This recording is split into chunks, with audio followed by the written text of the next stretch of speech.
Afternoon, ladies and gentlemen. I'm Dave Deptula, Dean of the Mitchell Institute, and welcome to Aerospace Nation. Now, since the service's stand-up over 75 years ago, Air Force airmen have worked tirelessly to protect our nation. Missions like air superiority, intelligence, surveillance, reconnaissance, and strike being absolutely essential. The Air Force conducts the preponderance of each of these missions, with Air Combat Command standing as the primary provider of air combat forces to America's warfighting commanders. Combatant commands are seeking more air power than ever these days, given America is now facing the most complex and challenging threat environment in its entire history. This is a monumental undertaking, especially given the declining size of our Air Force. Joining us today to speak to these challenges is General Ken Cruiser Wilsbach, the commander of Air Combat Command. Cruiser, thanks a million for joining us today. I know you're very, very busy, but we really appreciate you taking the time. So to kick this off, let me just hand it over to you and give us your perspectives of just what's on your plate. Well, thanks, General Deptula. It's great to be back with the Mitchell Institute, and I thought maybe I'd just go through some of my priorities that we've really started to kick off since I just got to ACC in February. And at my change of command speech, I said, we're going to continue to create dilemmas for China. And there's a lot that goes into that, but I thought I might unpack that a bit. Before I do that, I'd like to thank the audience for being here as well. It'll be good to hear what they're interested in talking about at the end, and I look forward to their questions. But back to the dilemmas. And so the first question you have to ask yourself is, why do we even need to have dilemmas for China? And for me, it's clear. You know, they've stated what their goals are, especially with respect to Taiwan, and they believe it's in their national survival interests to get control of Taiwan. They've written it, they've talked about it, and they would love to do it peacefully. But if you talk to the people of Taiwan, they like being free, and they like their democracy. And what that means is that if China is going to take control of Taiwan, they're going to have to do it by force. And when you look at what they've been doing with their military over the last several decades, they have created a force that is capable to a degree of being able to control Taiwan by force and using violence to achieve those goals. And so we would like to deter that, of course. We believe that there's stability in the region at the moment. There's a lot of opportunities for all countries to thrive with that stability. And if China were to pick violence, we all would lose those benefits and the stability in the region. And so we in Air Combat Command would like to develop some dilemmas so that every day Xi Jinping wakes up and he says, not today, not today. And so what are some of the things that we can do to create those dilemmas? And I'd like to talk about the men and women that serve in Air Combat Command first, because I firmly believe that if the people are in the right spot, they can do anything. And one of the things that I'd say a lot is we're going to take care of airmen, but oftentimes people think that means we're going to, do things for them. We're going to it's almost like a charity case. That's not what I'm talking about. What I'm talking about is coaching them like a sports team coach. And if you think about the Kansas City Chiefs, who won the Super Bowl last year, I'm sure when they were getting ready for last year's season, they didn't have practice sessions that were easy. No, just the opposite. I'm sure they were very difficult, very hard. And that's what I'm talking about, taking care of airmen, making them strong, making them resilient, because if we do end up having to have this fight, the American people are going to expect for the airmen of this country to do some horrifically difficult things. And if they're not resilient and if they're not strong, they won't be able to do it. And so we're going to plan on doing hard things together, and we're going to give opportunities to fail, and then leaders are going to coach and mentor. And when you do that, just like the Kansas City Chiefs, you can win. So we're going to spend some time taking care of airmen in that respect. One of the things that we started with very early in my command is an emphasis on standards and discipline. And there may be some questions about that in the end. There's been a bit of controversy, but mostly it's been positive in that regard. The other thing that we need to pay attention to with respect to creating dilemmas is readiness. And one of the things that we say that the mission of the Air Force is to fly, fight, and win anytime, anywhere. Well, you have to fly often to be ready to be able to win. I've advised that fighter pilots, as a rule, probably ought to fly about 3 times a week. And we remember when we were young, that was normal. Sometimes even more than that. But those reps and sets give you the opportunity to be proficient and to improve every single day, so that over the course of time, you're prepared to do any mission that you would be called to be able to do. Now, one thing that's helping us with that is in about the last 15 or 20 years, our simulators have gotten really good. And sometimes the best training that you get is in the simulator. You still need to get airborne. There's value in actually flying the aircraft, but there's tremendous value today with the advent of really modern simulators to be able to get some very high-end training. And so we're going to emphasize a mix of high-end simulator training and day-to-day training.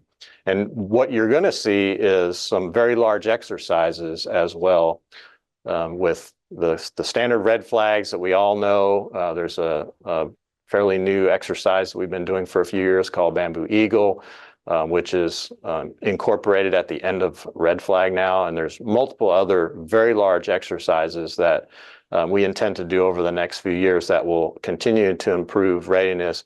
That it'll start at the unit level, and then it'll expand much beyond just a squadron level exercises to multi-squadron level, and even full numbered Air Force exercises, as well as full major command exercises. And so that'll help us with that readiness. While we're doing that, agile combat employment is going to continue to be an aspect of our training. It should be really foundational. And what I've directed all the wing commanders and Air Combat Command to do is to incorporate agile combat employment in your day-to-day training. And so that doesn't mean that you're doing agile combat employment with the entire unit every single day, but there's aspects of every wing that do parts and pieces of agile combat employment so that we make it muscle memory. And so when you get sent to the Pacific, or when you get sent to the Middle East or Europe, you can certainly execute, and you'll be good at it, rather than it's discovery learning when you get there. And so everyday agile combat employment.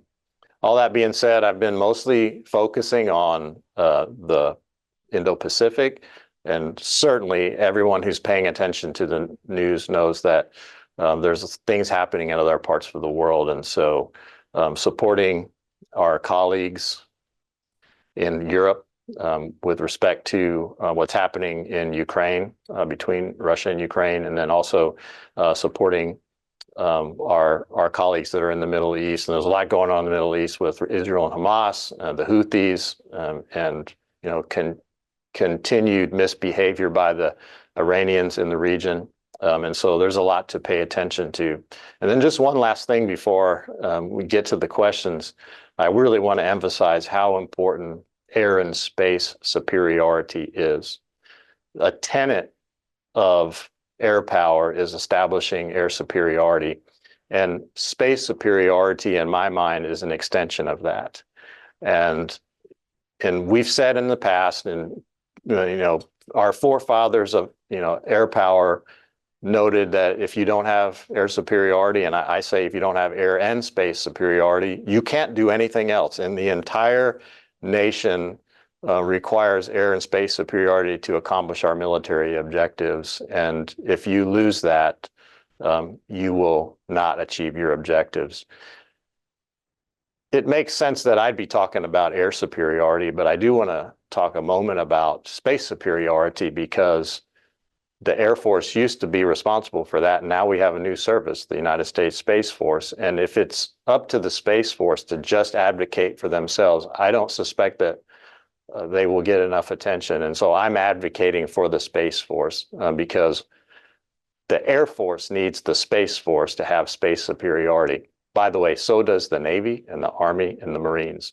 And so all of us should be making sure that our requirements are known by the Space Force and really the rest of those that make decisions on policy and funding, so that the Space Force has enough resources to make sure that they can provide the services that we all need to be able to have air superiority and space superiority, and to be able to hold every target at risk, which requires that space superiority. Thank you. Well, thanks very much for those insights, General Wilsbach. Let's just jump right into some questions that I think that folks out there in our audience would be interested in. The Air Force's great power competition reoptimization effort is obviously something that's on the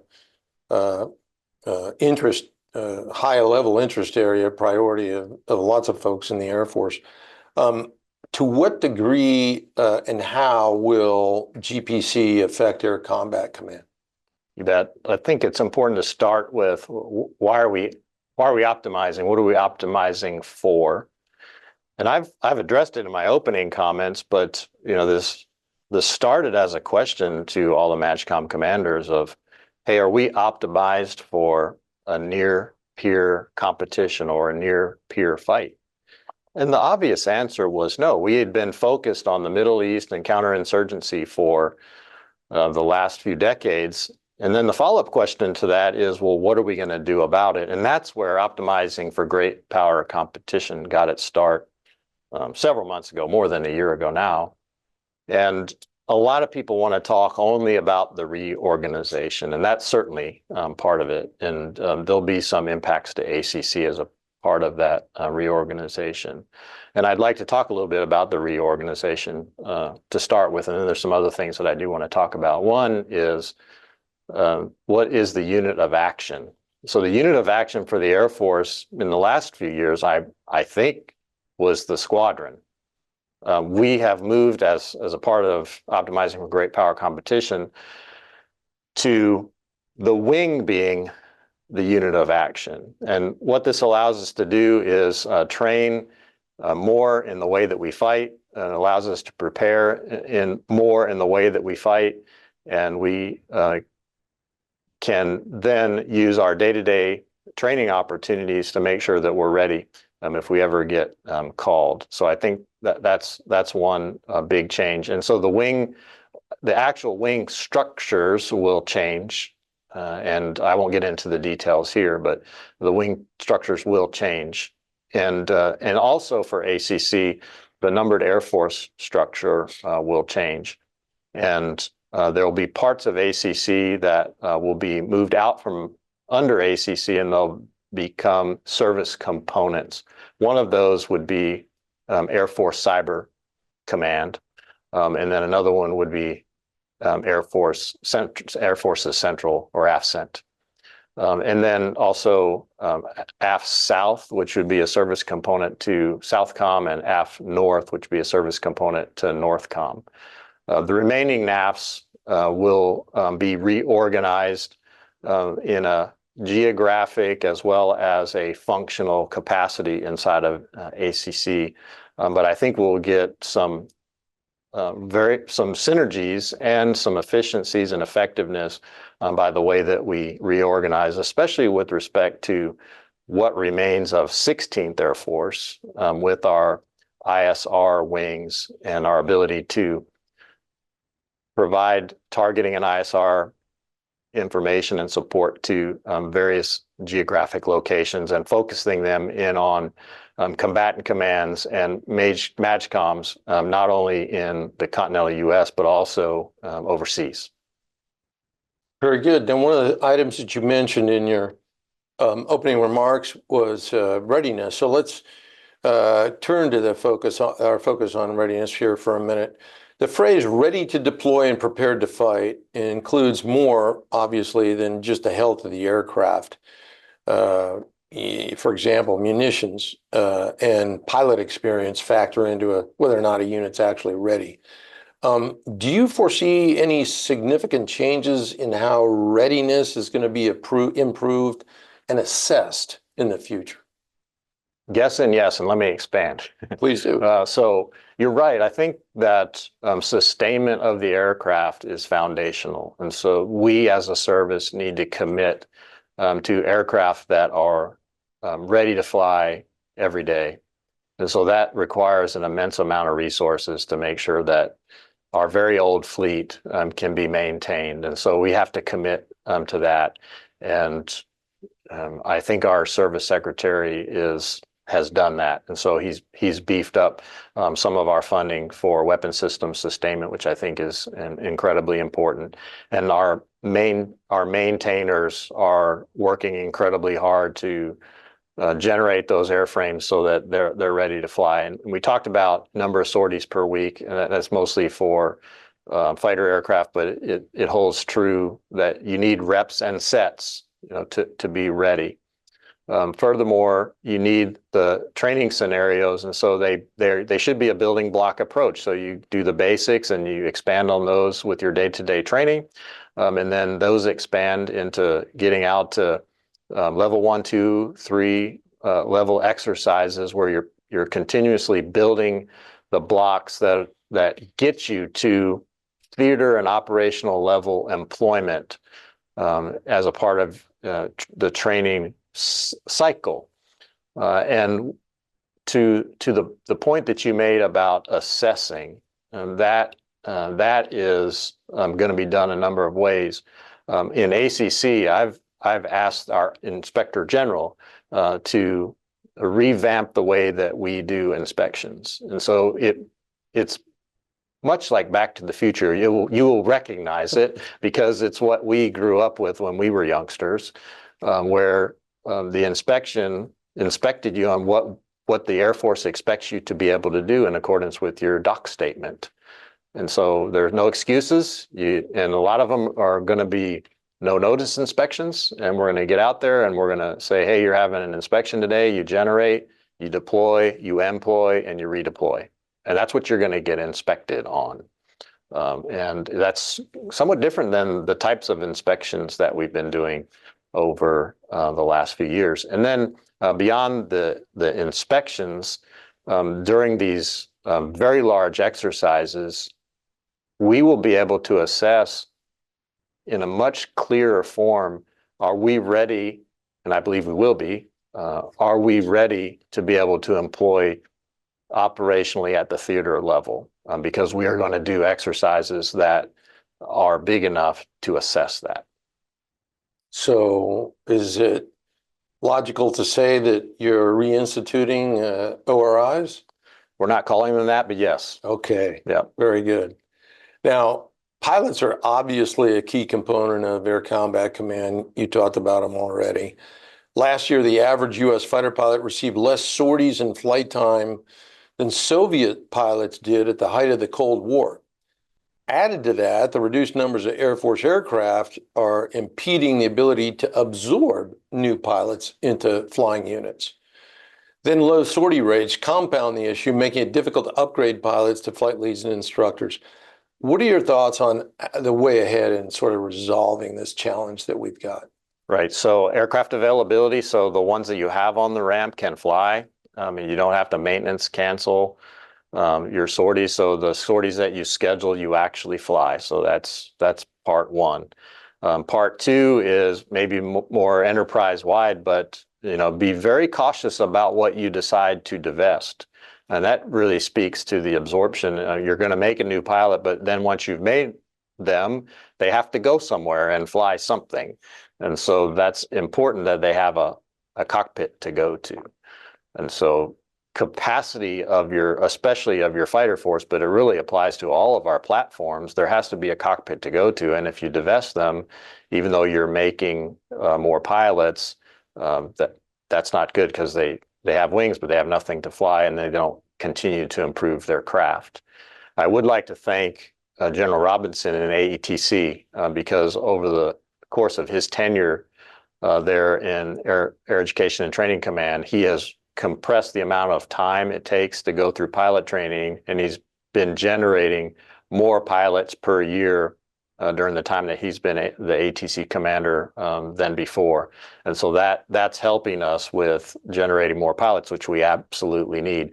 And then the rest of the MAGCOMs are able to absorb the correct number. And if we can continue to keep capacity, then we can continue to absorb those pilots. And then once we absorb, we get them the reps and sets that they need. Like we said earlier, for a fighter pilot, that's about 3 sorties a week. Throw in another simulator, that's 3 or 4 per week on average.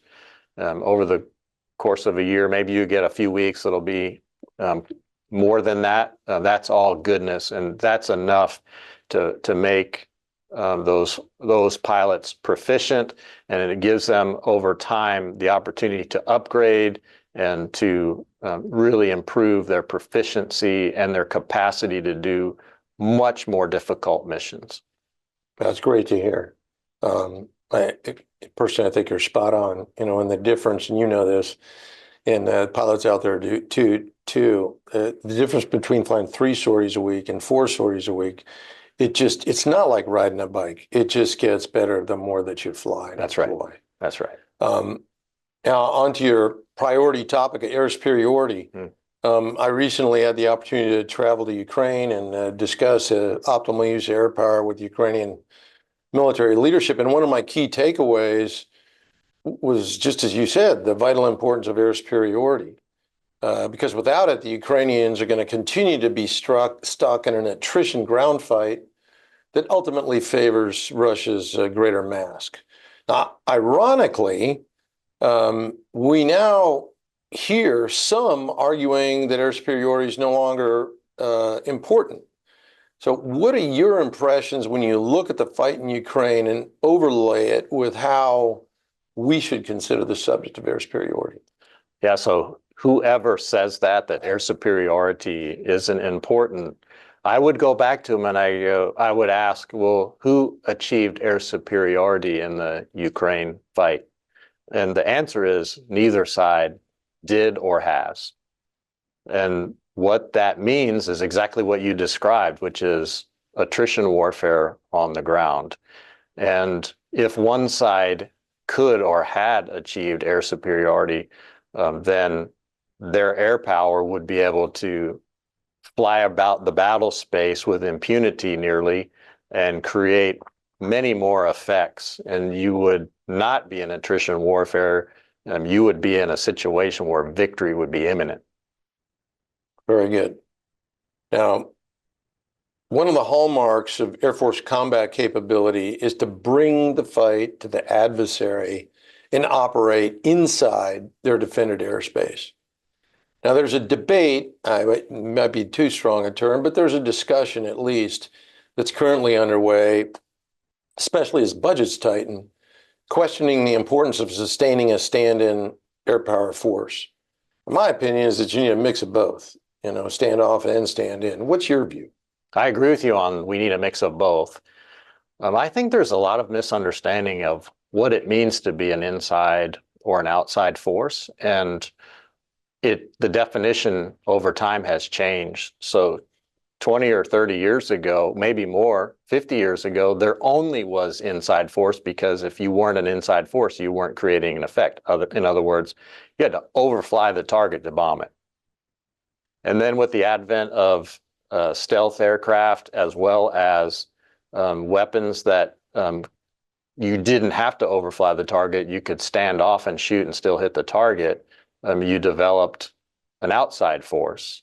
And you also had the ability to be an inside force because you had stealth capability and you could fly about the battle space inside of the enemy's weapons engagement zones, but they couldn't find you. That distance is moving out over time. And so where it used to be, you had to overfly the target, then maybe it was 20 or 30 miles. It's not long from now where it could be several hundred miles that you're going to be an inside force. And so the question that you have to ask yourself when you're having this internal debate or discussion is, what are you actually trying to do?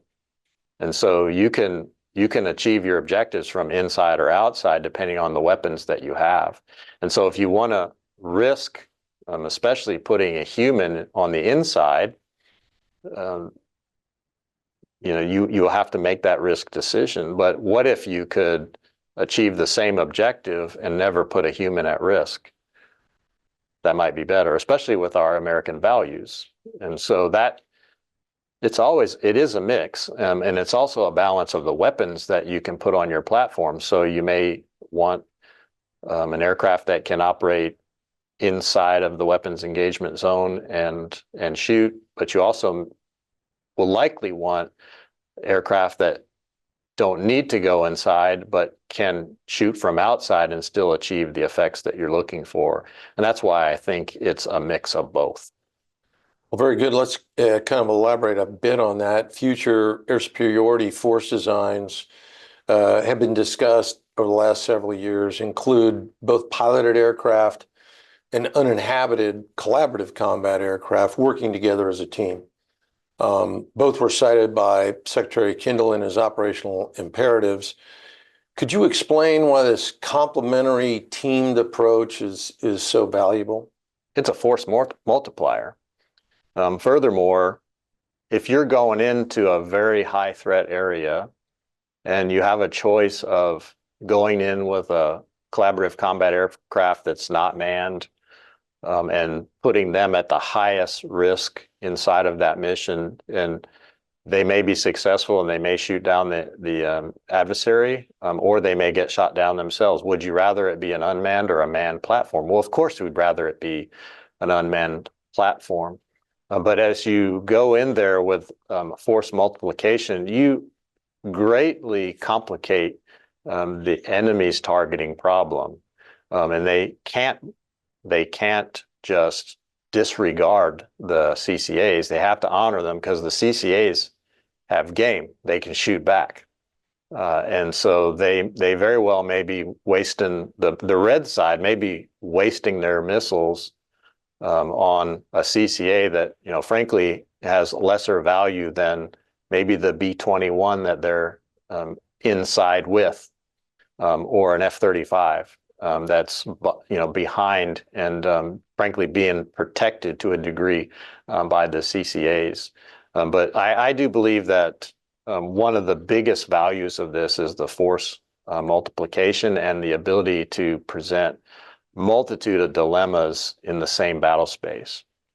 Now, one of the things that we chatted about before we went on air, I was wondering if you might share with the audience a little bit of your experience in flying a sim. Right. And granted, there's still a lot of development and test and implementation that has to go on to get to where you were, but at least you had the experience of seeing the kinds of displays and how you could, because people question, well, how can a pilot control more than his or herself in the airplane?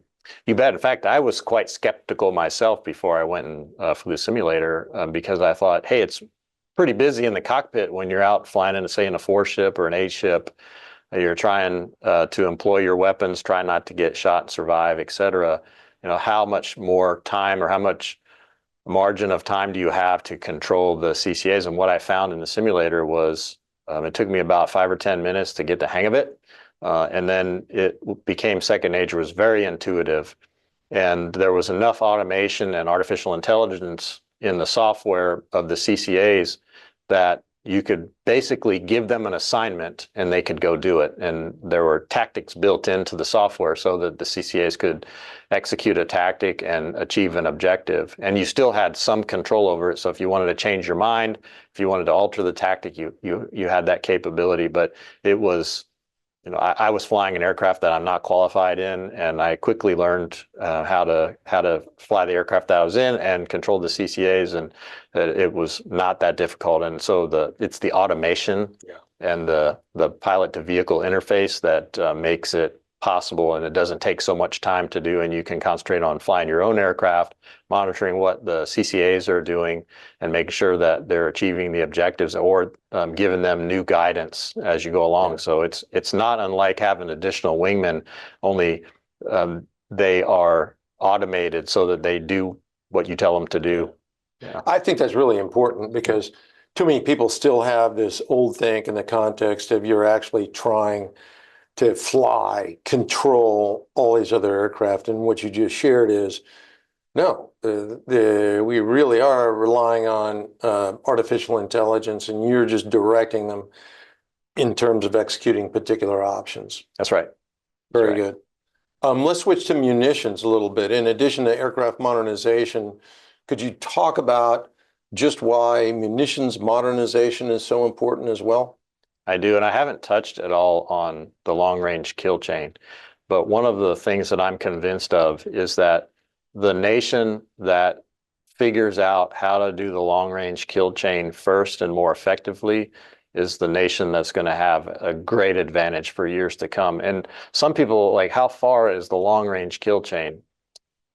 And it's at least on the other side of the horizon, which is at least 600 miles. But you can, as time goes on, you can go farther than that. And what I'm talking about is a weapon that's launched from a platform that the platform probably can't see because the Earth's in the way, can't see the target.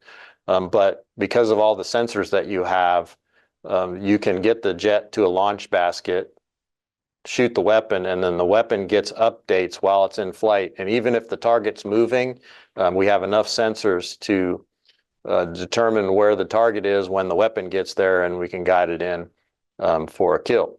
And that is extremely hard to do right now, but we're working on it. We're pretty close, pretty close. So you need that long-range weapon, but the first thing you need is the network that supports knowing where the target is and then being able to data link the information of where that target is to the weapon while it's in flight. And then, of course, data linking the information to the shooter aircraft so they know when they're in a shoot basket to launch that weapon. So that is incredibly important. And so some of the weapons that we're talking about are JASM, LRASM. We've got the HACM coming up. There's several others that we're looking at that will have that capability. And then also building that network is something that we're diligently working on. And at the same time, our adversaries are trying to do the exact same thing. And so there has to be also an effort to deny them their long-range kill chain. Now, you can do that through a number of ways: electronic warfare, you can do it through cyber. There's a number of other ways that you can do it. Space superiority is going to be hugely important in this area, and making sure that you have space superiority and they don't. I think just as an emphasis point, it's great to hear the emphasis on the integration between air and space, and not just air and space, but space and everybody else too, because of the key elements that it brings to the fight. Now, on the subject of capacity, you're the overarching provider of combat air power to all the combatant commands. And the ACC is facing unprecedented demand for its limited resources, as I was alluded to in the introduction. But there's some out there that have concerns about running out of air power capacity before combatant command demand is met. Where do we stand on that front today? I'm not sure that we'll ever not have that dilemma. Air power is a desired capability that everybody wants, and because it's asymmetric. And with a little bit of air power, you can create a lot of effects.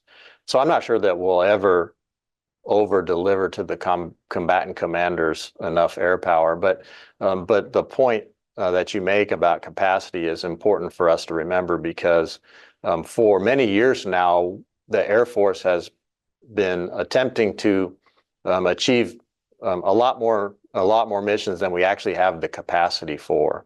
And we've heard multiple senior leaders in the Air Force say that very thing: is the nation has more missions for the United States Air Force than the Air Force has forces. And so we have to keep that in mind as we go forward as a nation. And we have to ask ourselves, what do we want to spend our resources on? And it's not for me to say, but I'll tell you, I know how much we're in demand.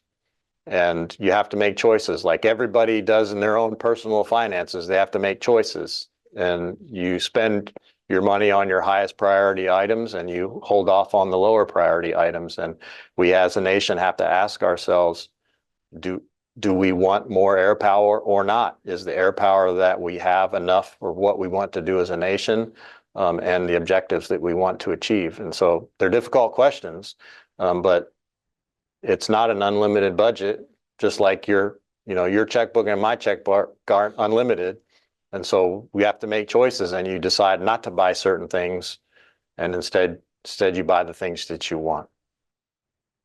Okay, let's turn to a topic that one is near and dear to your heart, and that's Agile Combat Employment, or ACE. It obviously promises to help our forces project power while under attack, particularly in the theater you just came from, the Pacific.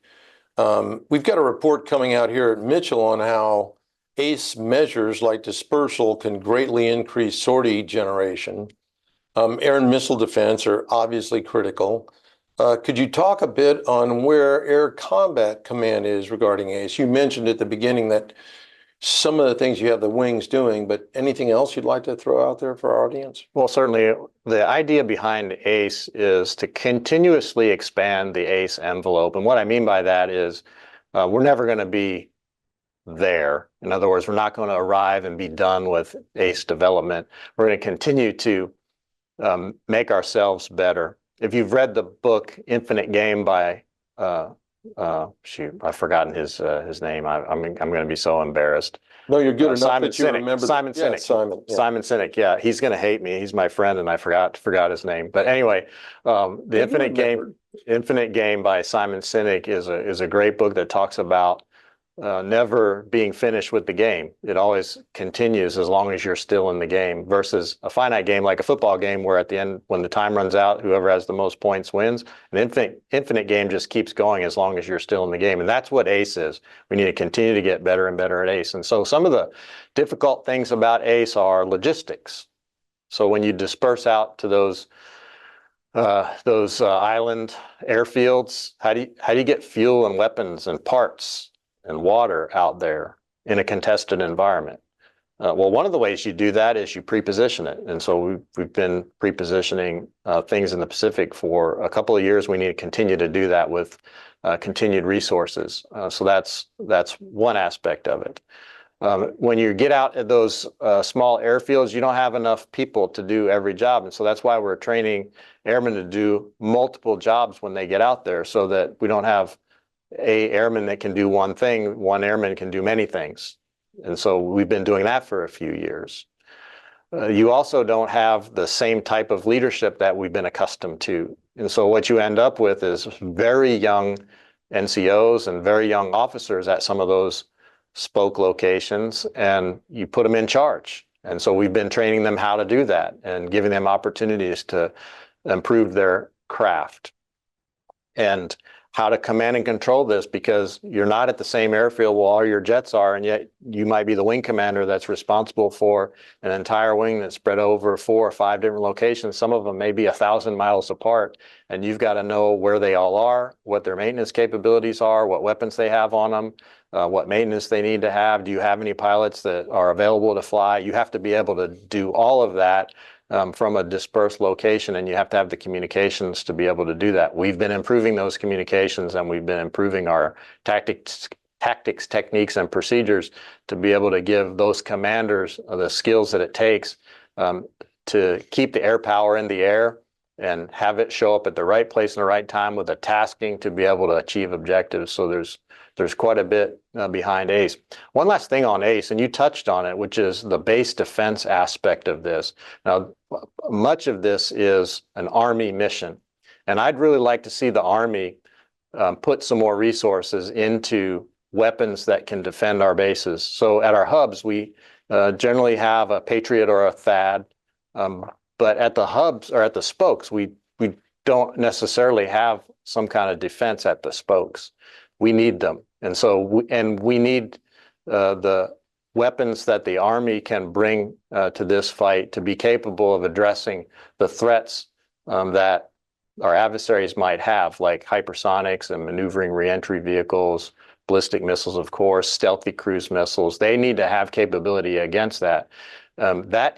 If we have that, it's a huge benefit for us from the standpoint of deterrence. Because if the threat doesn't believe that their missile force can achieve the objectives because they get shot down en route to the target, they'll pause. No, those are great points, and really appreciate you bringing that up in the context of what some of the younger folks joining our military today have to look forward to.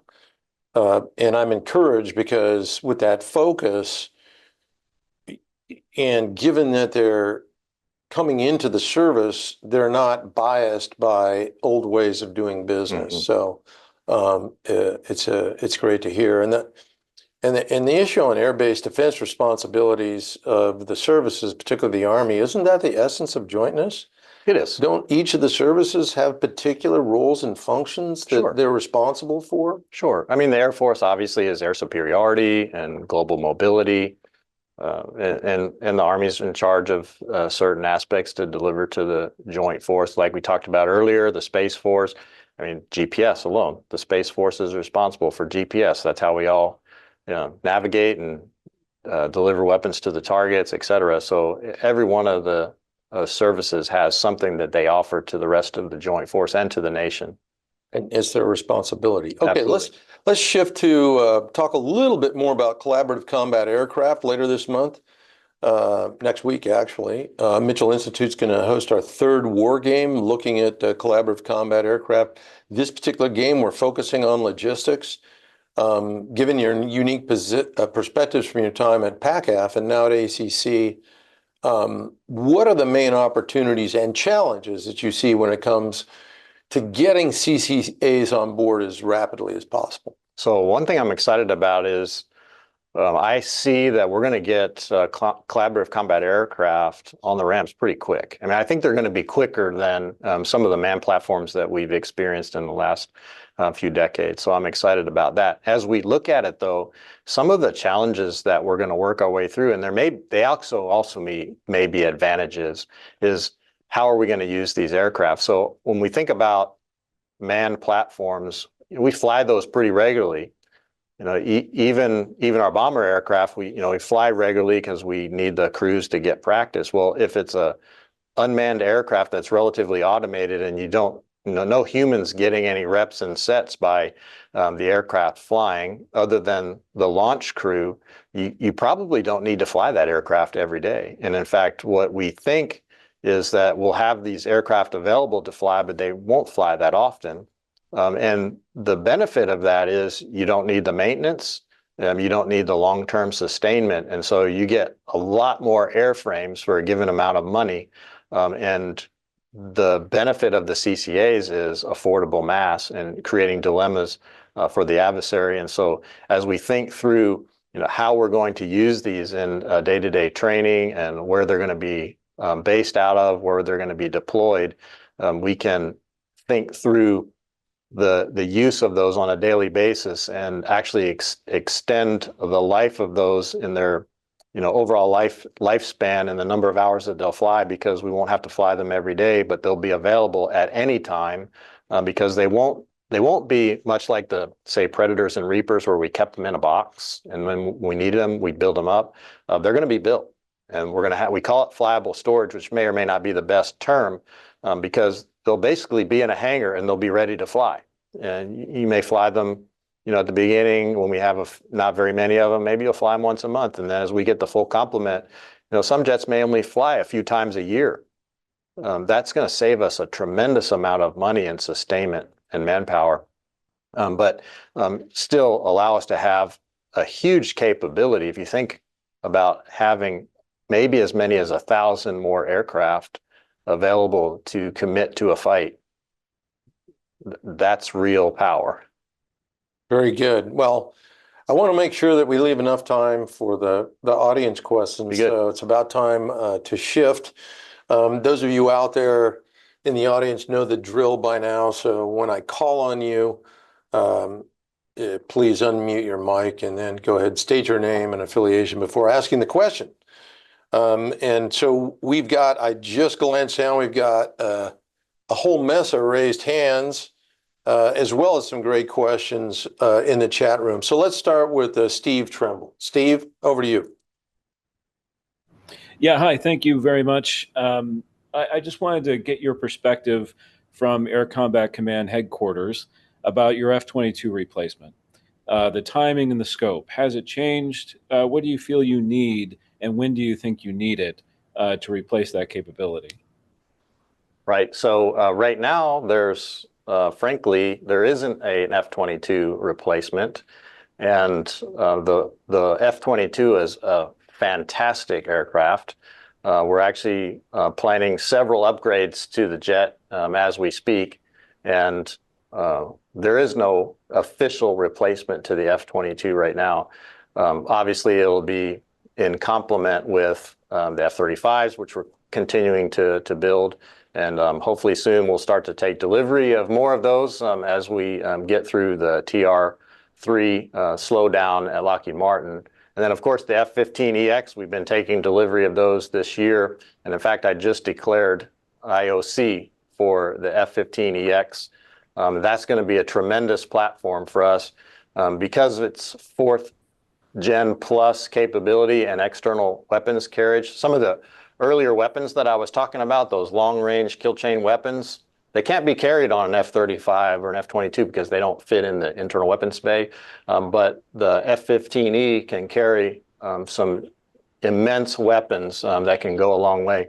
And so that F-15EX and the F-15E will continue to be important platforms. And we can't forget about our, a good portion of our fighter force, which is the F-16, and we're continuing to upgrade those with new electronic warfare suites called iViews and new electronically scanned antenna radars for them so they can see much farther and much smaller radar cross-section targets. So the fleet that we have right now is in pretty good shape.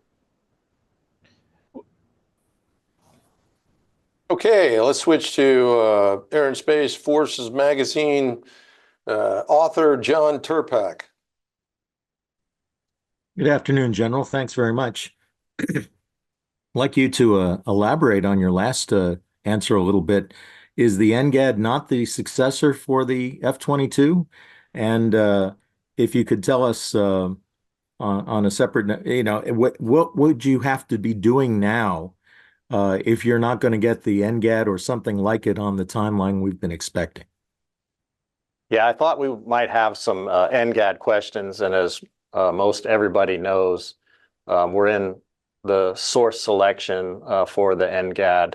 And so it's not wise, and my lawyers have advised me not to talk too much about NGAD. And the one thing that I will say on it, though, is everybody wants to talk about NGAD as a jet. It's not a jet. It's a family of systems. And so I'll leave it at that. But I just want everybody to be clear that it's a family of systems, and there's a lot of things that are not in the public sphere that we've been working on for a while, and we'll continue to expand that. Part of it is the CCA, that is in the public sphere, but I'll just say it's a family of systems, not one thing. Okay, if I could follow up then, could you give us some kind of a metric as to how you're thinking about CCAs in terms of capacity? You talked about capacity issues before with the reduced inventories of aircraft. Is it 3 CCAs equals 1 manned fighter, 2, 5? Can you give us some thoughts here on how you're thinking about that as a capacity? Right. So I don't know that I've translated into 3 CCAs equal 1 manned fighter. I wouldn't say that it's that linear.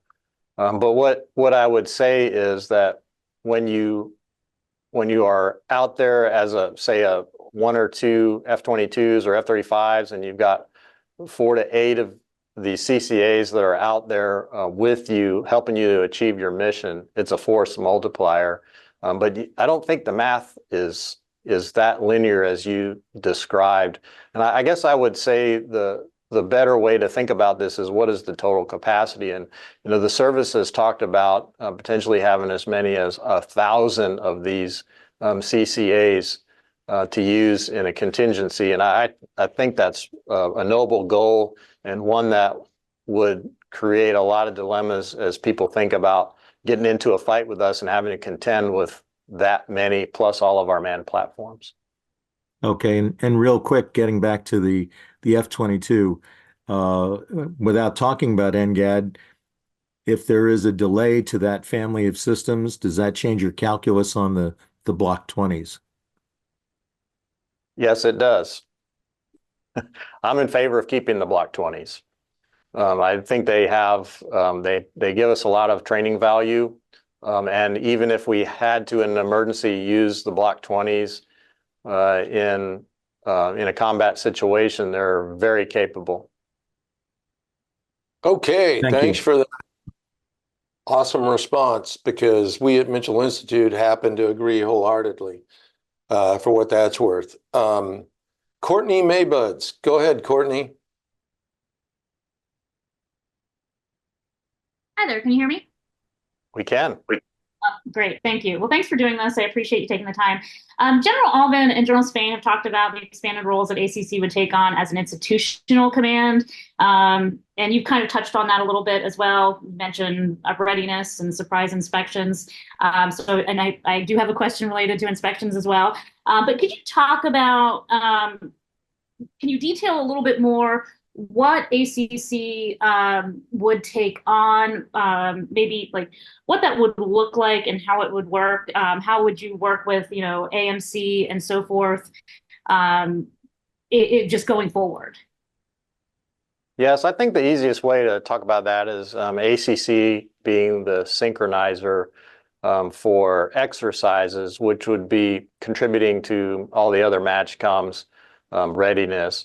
I certainly don't believe that the Air Combat Command should be responsible for, and as example, Air Mobility Command's readiness. That's General Minahan's responsibility, or Air Force Global Strike Command, that's General Boussier's responsibility. But we certainly can be the synchronizer and help manage the exercises all over the world, so that their crews and our crews have the opportunity to work together. In addition, there's a joint aspect here where you need to line it up with the other services and also with your allies and partners. And we won't be able to do that at ACC alone. We'll certainly rely on especially AFCENT and USAFE, as well as PACAF, along with the combatant commands that are in those regions, so we can get the allies and partners lined up as well. So there's a lot of work for Air Combat Command in the future as we take on that synchronizing role. Thank you for that. And then if you could talk about, I guess, how do these quote unquote surprise wing inspections fit into that? And then if you could talk about how, you did make some news last month with the memo that went out about dress and grooming standard inspections. How is that going? Can you talk about and any response to the sort of controversy, quote unquote, that caused? Yes. So for the inspections, though, the way that those are working is that they're just a portion of the inspections are no notice, and a portion of them, the wings are informed when they are to be ready to be inspected. And so we've conducted a few no notice already. And my thought on these, and it's shared by the other MAJCOM commanders and the chief as well, is that we want to assess where are we, because when you can assess where you are, then you can put resources in areas that tend to be weak or that you need to improve on. And so these inspections have helped us, both the no notice and the noticed inspections. And so that's how they're working. With respect to the standards memo that I put out, overwhelmingly, I've had positive feedback. Of course, there are some people that don't like the idea and think that we're wasting time. But what I learned many years ago is if you pay attention to the details, when it gets hard and you need to do something difficult, because you've been disciplined to pay attention to the details, you can be good and you can succeed.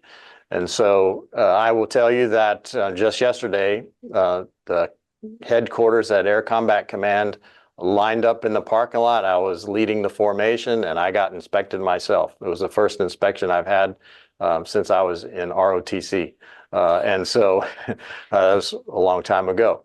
But what I told the team there after we finished our inspection was that I hope that the captains and lieutenants and the staff sergeants will embrace this, and they'll make it their day-to-day operation, because, frankly, the commander of Air Combat Command doesn't really have time to be making sure that, people have boots that are clean and uniforms that look good and a haircut, etc. Those are things that other people can do. They need me, and the nation needs me to do things that only the commander can do. And so I asked the youngsters to take this on and to police themselves up and to give everybody feedback. And so I gave everybody a free license to walk up to somebody and tell them that, hey, you're not meeting standards, and here's what the standard is. I suggest you comply. And you can say that to a peer, you can say that to a subordinate, and you can say that to a boss. It's free reign. And if we police ourselves, we won't have to worry about this, but we'll be paying attention to the details, and it'll allow us to have discipline to do some very difficult things. Thank you. And if I could just follow up real quickly. I tell you what, let's move on. We've got a couple more. I'd be happy to entertain more afterwards. Great, but let's move to Frank Wolf, please. Hi, Joe. Hi there. Just to get to NGAD, it's interesting on the F-22, the Block 20s. I just wanted to see, do you expect the NGAD down select to be this year, or is it that seems to be in flux right now? But do you expect it to be this year? And if it's not, how is that going to impact the combat air forces you need to provide to the? I do expect it to be this year. Okay. And on the power and thermal management system for the F-35, the 80 kilowatts of cooling that may be needed for future weapons, etc. I wanted to ask, what's your expectation on that? I wanted to get any perspective you may have on when a competition, there's some, the Congress has been discussing that it really needs to move forward, and we need to sort of make a down select fairly soon to get that, the PTMS upgrade in the field. So I just want to get a perspective you may have. Yes. So right now we're very much focused on the TR3 upgrade, software upgrade to the jet. And as you know, Lockheed Martin had some issues with stability of that software package. And so we've held up signing the jets over to the Air Force for the last few months. And so we're very much focused on unwinding that holdup, and I'm hopeful that those jets will start to be delivered this month. As we go forward, though, you're right, there's some power generation and some cooling issues with some future upgrades that we certainly need to address. And I will tell you that we haven't decided how we're going to go about doing that yet. There's a few options. There's some very expensive options that they also include some additional capabilities, and then there's some just good enough options as well. And so more to follow as we analyze the various options to go forward. But you definitely will want some more power and some more cooling as you improve the other capabilities on the aircraft, because they're going to take power and cooling to operate. Thank you. Okay, well, ladies and gentlemen, unfortunately, we've come to the end of this Aerospace Nation. General Wilsbach, Cruiser, thanks so much for taking the time to meet with us today. Yeah, thanks for having me. And to our audience and to Cruiser, have a great aerospace power kind of day.